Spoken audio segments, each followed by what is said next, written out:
The fluorescent lights of Northwood High School hummed with a monotonous buzz, a soundtrack to Eliza Hartman's daily torment. For 4 long years, those halls, painted in a sickly shade of beige that did little to brighten the atmosphere, had been her personal gauntlet. Each morning, as she walked through the double doors, clutching her worn backpack straps, a knot of anxiety would tighten in her stomach. It was a familiar feeling, a constant companion that had taken up permanent residence somewhere between her ribs. Eliza wasn't like the other kids in Northwood. While they sported the latest Abercrombie & Fitch or Hollister gear, their sneakers pristine white and their hair styled with effortless cool, Eliza's wardrobe consisted of hand-me-downs, often a size too big or slightly faded. Her mother, a single parent working 2 minimum-wage jobs at the local diner and a late-night cleaning gig, did her best, but new clothes were a luxury they simply couldn't afford. Eliza understood this, but understanding didn't make the sting of the whispered comments and pointed fingers any less sharp. The cafeteria was the worst. It was a cacophony of clattering trays, boisterous laughter, and the low murmur of countless conversations. For Eliza, it was a battlefield. Finding an empty table was a daily struggle. Most times, she'd end up perched precariously on the edge of a bench in a far corner, trying to disappear into the faded floral pattern of the vinyl upholstery. Even then, she wasn't always safe. Groups of popular girls, their laughter echoing like cruel taunts, would sometimes stroll past, their eyes lingering on her worn shoes or the darn in her sweater. "Look, it's Eliza Raggedy Ann Hartman," one, a blonde with piercing blue eyes named Tiffany, would sneer, her voice just loud enough for Eliza to hear over the general din. Her entourage would giggle, a chorus of manufactured amusement. Eliza would hunch her shoulders, her cheeks burning with shame, and try to focus on the lukewarm mashed potatoes on her tray. Her appetite would invariably vanish, replaced by a bitter taste of humiliation. The boys weren't much better. Their bullying often took a more physical form. A shove in the hallway, a strategically placed foot to trip her as she walked to class, or the casual flick of a rubber band that stung her neck were commonplace. They'd call her Eliza the Eater, a cruel jab at the fact that her family relied on the free lunch program. Sometimes, they'd even mimic her mother's tired, slightly accented voice when she called the school. One particularly humiliating incident was etched into Eliza's memory like a scar. It was during sophomore year, in Mr. Henderson's English class. They were reading The Great Gatsby, and Mr. Henderson had asked Eliza to read a passage aloud. Her hands trembled slightly as she held the book, her voice barely above a whisper. Suddenly, a crumpled piece of paper hit her in the back of the head. She flinched, her voice faltering. "Speak up, Eliza." "We can't hear you," a boy named Jake called out from the back of the room, his voice dripping with sarcasm. More laughter rippled through the class. Eliza's face flushed crimson. She tried to continue reading, but the words blurred through the tears that welled up in her eyes. Mr. Henderson, a kind but somewhat timid man, cleared his throat uncomfortably, but did little to intervene. The shame was so intense that Eliza felt like the floor would swallow her whole. The internet, ironically meant to connect people, became another avenue for torment. Anonymous messages on social media platforms mocked her appearance, her family, and her dreams of one day escaping their small, struggling town. The digital barbs were relentless, piercing through the fragile shield she tried to build around herself. She'd often lie awake at night, the glow of her phone illuminating the tears streaming down her face as she reread the hateful words. The teachers, for the most part, seemed oblivious, or perhaps chose to ignore the subtle, and sometimes not so subtle, acts of cruelty. Eliza had tried talking to the school counselor once, a well-meaning but overworked woman who offered generic advice about ignoring the bullies and focusing on her studies. It felt dismissive, as if Eliza's pain was just a minor inconvenience. Eliza found solace in books. The library became her sanctuary, a quiet haven where she could lose herself in the pages of fantastical worlds and stories of courageous heroines. In the company of fictional characters, she felt less alone, less like the outcast she was in the real world. She dreamed of a life beyond Northwood, a life where she wouldn't be judged for her clothes or her background. She imagined a future where her voice wouldn't tremble with fear, where her heart wouldn't clench at the sound of approaching footsteps.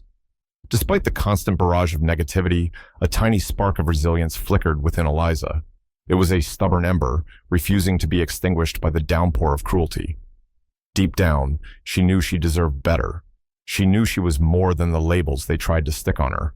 This quiet determination, hidden beneath layers of insecurity and pain, would one day be the very thing that would fuel her transformation. But for now, Eliza Hartman was just the girl in the corner, trying to make it through another day at Northwood High, carrying the weight of her painful past like a heavy cloak.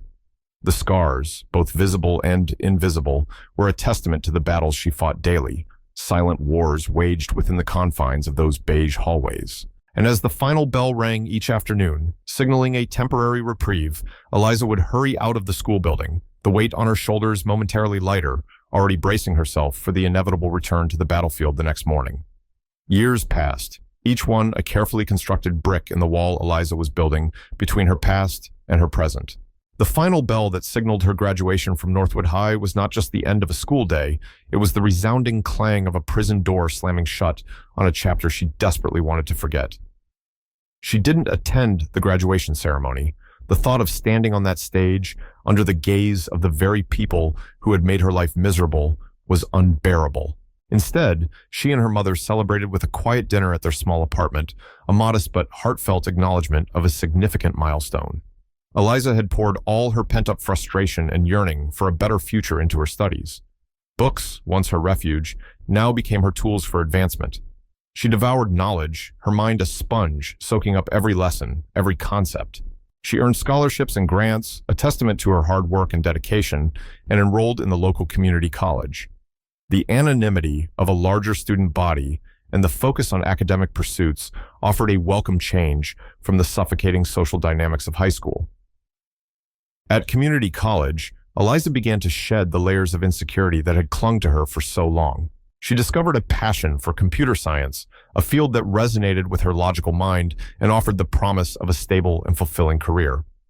She excelled in her classes, her professors recognizing her sharp intellect and unwavering work ethic. For the first time, Eliza felt a sense of accomplishment that wasn't tainted by the fear of judgment. She started to believe in her own abilities. One pivotal moment came during a coding competition. Eliza, initially hesitant to even participate, found herself facing off against some of the brightest students in the region. As the clock ticked down and the pressure mounted, her fingers flew across the keyboard, lines of code forming with precision and speed. To her surprise, she won. The validation was immense. It wasn't about popularity or appearance, it was about skill, about her own merit. That victory was a turning point, a tangible piece of evidence that she was capable of achieving great things. From community college, Eliza transferred to a prestigious state university, continuing her studies in computer science. The larger campus and diverse student population provided an even greater sense of freedom. She joined a study group, made friends who appreciated her intellect and quiet determination, and even allowed herself to participate in social activities, albeit cautiously at first. She started paying more attention to her appearance, not to impress anyone else, but because it made her feel good. Small changes, a new haircut, clothes that fit properly, a conscious effort to stand taller, contributed to a growing sense of self-assurance. After graduating at the top of her class, Eliza landed a coveted job at a cutting-edge tech company in a bustling city far from Northwood. The move was symbolic, a definitive break from her past. In her new environment, surrounded by ambitious and like-minded individuals, Eliza thrived. Her talent for problem-solving and her meticulous attention to detail quickly made her an invaluable asset to her team. She rose through the ranks, earning promotions and the respect of her colleagues. Years turned into a decade. Eliza, now in her late 20s, was a successful software engineer, leading complex projects and earning a comfortable living. She had her own apartment, tastefully decorated, a far cry from the cramped quarters of her childhood. She had cultivated a small circle of close friends who valued her for who she was, not for what she wore or where she came from. The transformation wasn't just external. The years of being bullied had left deep scars, but Eliza had worked hard to heal them. Therapy had helped her process the trauma, understand the lasting impact of the abuse, and develop coping mechanisms. She had learned to recognize her own worth, independent of the opinions of others. The constant anxiety that had once plagued her had subsided, replaced by a quiet confidence that radiated from within. She still remembered the taunts, the laughter, the humiliation. Those memories were a part of her story, a reminder of the adversity she had overcome. But they no longer defined her. Eliza had consciously chosen to focus on her achievements, her growth, and the positive aspects of her life. She had built a life she was proud of, a life that stood in stark contrast to the bleak existence she had endured in high school. Eliza had become a woman who carried herself with poise and self-respect.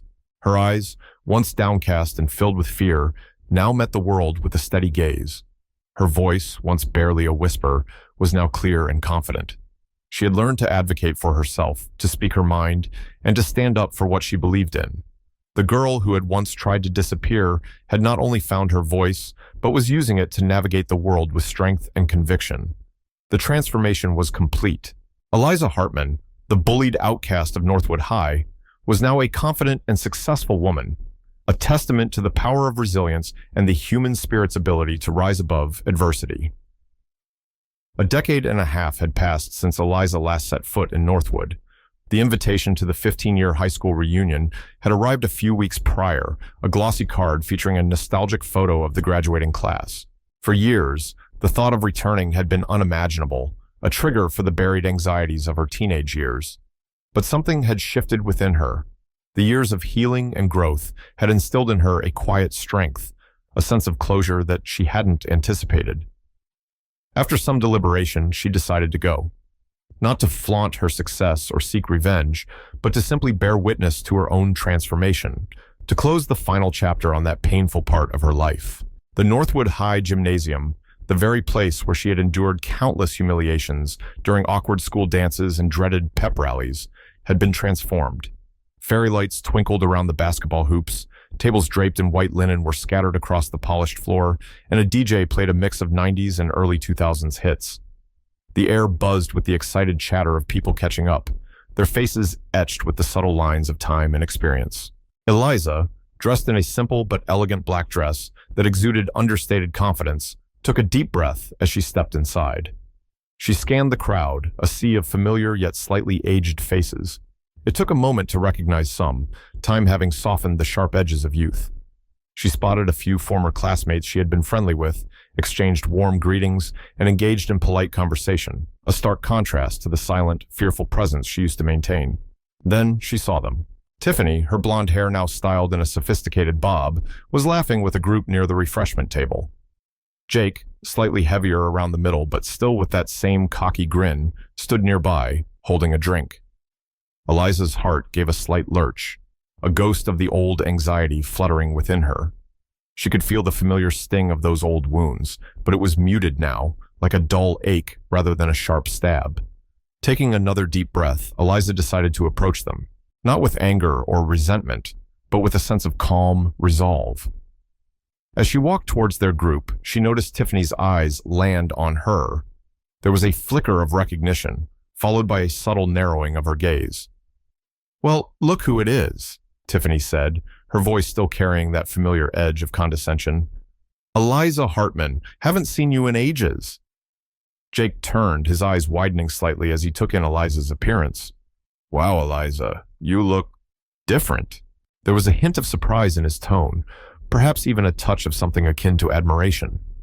Eliza offered a polite smile. "Hello, Tiffany. Hi, Jake. Yes, it's been a while." A few awkward moments of silence hung in the air. The other members of their group exchanged curious glances. Tiffany broke the silence. "So, what have you been up to all these years? Last I heard you were, well, nowhere special." Eliza met her gaze steadily. "I've been doing well, thank you. I work as a software engineer in the city." "A software engineer? Really?" Tiffany's eyebrows rose in disbelief. "That's unexpected." "Yes," Eliza replied calmly. "I enjoy it very much.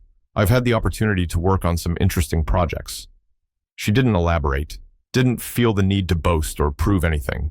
Her quiet confidence spoke for itself.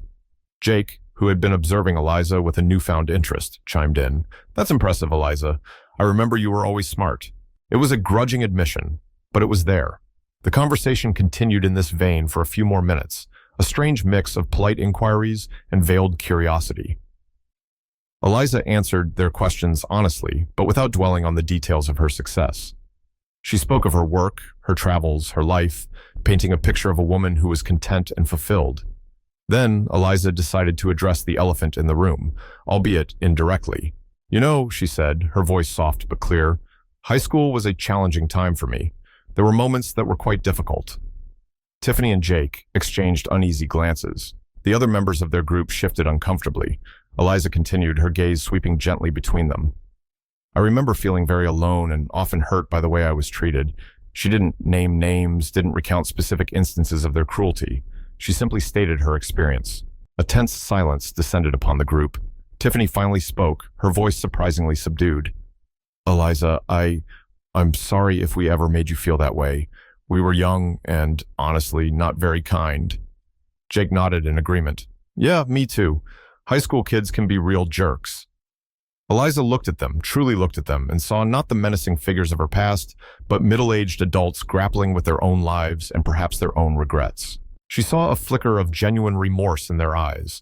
A wave of unexpected emotion washed over her. It wasn't anger or bitterness. It was something akin to pity.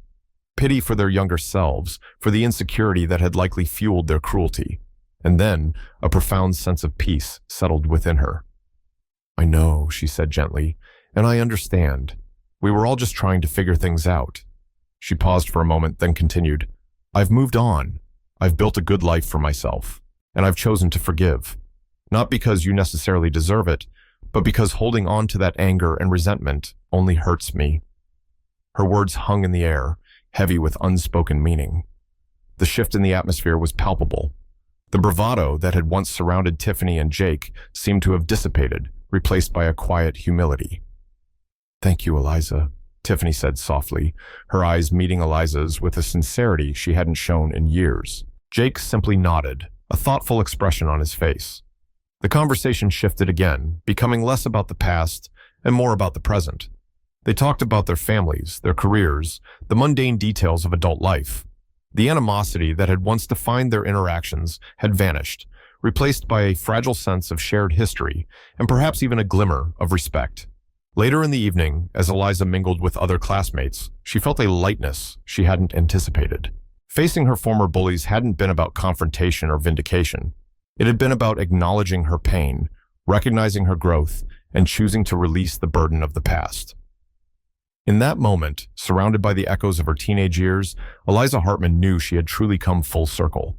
The scars might still be there, a reminder of the battles she had fought, but they no longer defined her. She had not only survived, but had thrived, and in choosing forgiveness, she had finally set herself free.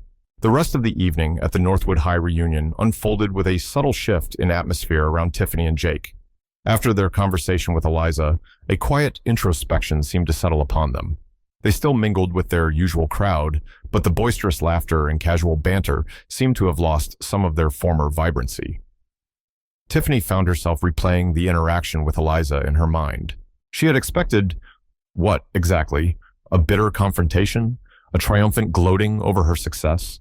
Instead, she had been met with a calm, confident woman who spoke of her past pain with a quiet dignity and offered forgiveness without a hint of malice. The Eliza she remembered was a shrinking violet, someone easily intimidated and reduced to tears. The woman standing before her tonight was a testament to resilience, a powerful embodiment of personal growth. A wave of shame washed over Tiffany as she recalled some of her own behavior towards Eliza, the cruel nicknames, the whispered insults, the deliberate acts of exclusion. They all flashed through her memory with a clarity that was both unsettling and deeply embarrassing. At the time, it had seemed like harmless fun, a way to assert her own social dominance. Now, viewed through the lens of adulthood and Eliza's quiet strength, it felt petty and mean-spirited. She remembered one particular incident vividly. It was during lunch in their sophomore year. Eliza had accidentally spilled her milk, and Tiffany, instead of offering a tissue or a word of comfort, had burst into laughter, drawing the attention of the entire cafeteria. The memory of Eliza's flushed face and tear-filled eyes now filled Tiffany with a profound sense of regret. What had possessed her to be so cruel? Was it insecurity? A need to feel superior? Whatever the reason, it felt hollow and shameful now. Throughout the evening, Tiffany found her gaze drifting towards Eliza, who was engaged in animated conversations with other classmates, her smile genuine and her demeanor radiating self-assurance. Tiffany couldn't help but feel a pang of envy, mixed with admiration. Eliza had not only overcome her difficult past, but had seemingly emerged stronger and more grounded. Jake, too, was grappling with a newfound sense of unease. He had initially been surprised by Eliza's transformation, impressed even. But as the evening wore on, his thoughts turned to his own actions. The physical taunts, the cruel nicknames like Eliza the Eater, the memories resurfaced with an uncomfortable clarity. He had justified his behavior at the time as just boys being boys, a way to fit in and gain approval from his friends.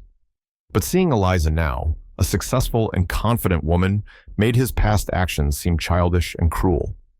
He recalled the time he had tripped Eliza in the hallway, sending her books scattering across the floor. He had laughed then, along with his friends, but tonight the memory felt heavy with regret. He wondered if he had ever truly considered the impact of his actions on Eliza, the hurt and humiliation she must have felt. He hadn't. He had been too caught up in his own teenage world, oblivious to the pain he was inflicting on others. Later in the evening, Jake found himself standing near the window, looking out at the familiar school grounds. He saw Eliza talking to a group of people, her laughter carrying softly on the night air. He felt a strange mix of emotions, guilt, respect, and a sense of missed opportunity. He had known Eliza throughout high school, but he had never truly seen her, never recognized the strength and resilience that lay beneath her quiet exterior. He considered approaching her again, perhaps offering a more sincere apology, but a wave of awkwardness and uncertainty washed over him. What could he possibly say that would truly make amends for the years of torment? He had been a bully, and there was no easy way to erase that past.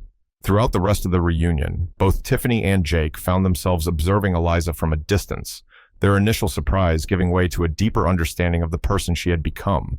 They saw the genuine connections she made with others, the easy confidence with which she carried herself, and the quiet strength that radiated from within. As the night drew to a close and people began to say their goodbyes, Tiffany and Jake exchanged a look.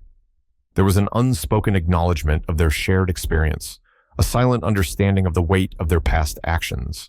They had come to the reunion expecting a nostalgic trip down memory lane, but they were leaving with something far more profound, a stark reminder of the impact of their choices and a newfound respect for the girl they had once tormented. As Eliza made her own farewells, a sense of closure settled over her. She had faced her past, not with anger or a desire for revenge, but with grace and forgiveness. And in witnessing the subtle shift in Tiffany and Jake, the quiet acknowledgement of their past behavior, she felt a final layer of that old pain begin to dissipate. The reunion hadn't been about them. It had been about her journey, her transformation, and her decision to move forward with strength and peace. But the quiet remorse she had witnessed in her former tormentors served as a quiet affirmation that even in the darkest of times, growth and understanding were possible. They, too, were finally beginning to confront the shadows of their past. The echoes of the high school reunion lingered in the days that followed, not as a source of renewed pain, but as a quiet affirmation of how far Eliza had come. The experience had underscored the profound importance of confronting and processing past traumas. For years, she had carried the weight of her bullying experiences, allowing them to shape her self-perception and influence her interactions with the world. It was only through actively working through those emotions, with the help of therapy and a conscious effort to focus on her growth, that she had been able to truly heal. The reunion had been a tangible demonstration of that healing, a moment where she could stand tall in the face of her past and see it for what it was, a chapter, albeit a painful one, in a much larger and more empowering story. The act of forgiveness, Eliza realized, was not about condoning the actions of her bullies or excusing their behavior. It was about releasing the grip that their past cruelty had on her present. Holding on to anger and resentment was like carrying a heavy burden, weighing her down and preventing her from fully embracing the joy and possibilities of her life. By choosing to forgive Tiffany and Jake, not for their sake, but for her own, Eliza had freed herself from that burden. It was an act of self-care, a declaration that she would no longer allow the negativity of the past to dictate her future. The reunion also served as a powerful reminder of the strength that Eliza had discovered within herself. The timid, insecure girl who had once navigated the halls of Northwood High with fear and trepidation was now a confident and accomplished woman. Her journey had not been easy. It had been marked by pain, humiliation, and moments of profound self-doubt. But through it all, she had persevered. She had found the inner resilience to overcome adversity, to pursue her dreams, and to build a life she was truly proud of. Her success in her career was a testament to her intelligence and hard work, but her ability to face her past with grace and forgiveness was a testament to her inner strength.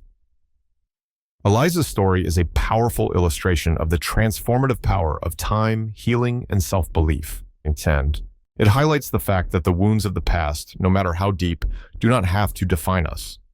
With courage, determination, and a willingness to confront our pain, we can emerge from the ashes of our experiences stronger and more resilient than ever before.